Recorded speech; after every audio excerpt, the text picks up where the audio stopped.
నమస్కారం అండి, నా పేరు డాక్టర్ బిందు. నేను మెడికల్ ఆంకాలజిస్ట్ని. సో ఈరోజు మన వీడియోలో బ్రెస్ట్ క్యాన్సర్ మీద కామన్గా ఉన్న అపోహలు ఏంటో అనేవి తెలుసుకుందాం. మోస్ట్ కామన్గా నేను మా పేషెంట్ అటెండర్స్ దగ్గర నుంచి వినేది ఏంటి అంటే, వాళ్ళు అడుగుతుంటారు, మేడం మా అమ్మగారికి మా అత్తమ్మకి ఇట్లా బ్రెస్ట్ క్యాన్సర్ ఉంది, మా ఇంట్లో చిన్న పిల్లలు ఉన్నారు, వాళ్ళు ఆవిడ దగ్గరికి వెళ్ళొచ్చా, అలా పంపిస్తే పిల్లలకి ఏమన్నా వస్తుందా? సో ఇది చాలా తప్పండి అలా ఆలోచించడం. ఎందుకంటే క్యాన్సర్, బ్రెస్ట్ క్యాన్సరే కాదు, వేరే ఏ క్యాన్సర్ కూడా వాళ్ళ పేషెంట్లను పట్టుకోవడం వల్ల కానీ, ముట్టుకోవడం వల్ల కానీ, అంతేకాదు వాళ్ళు వాడిన వస్తువులు మనం ఈవెన్ వాడినా, వాళ్ళతో సహజీవనం చేసినా కూడా క్యాన్సర్ అనేది వ్యాప్తి చెందదు.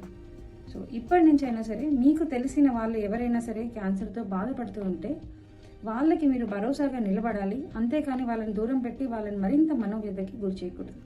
Thank you. నెక్స్ట్ వీడియోలో మరిన్ని విశేషాలు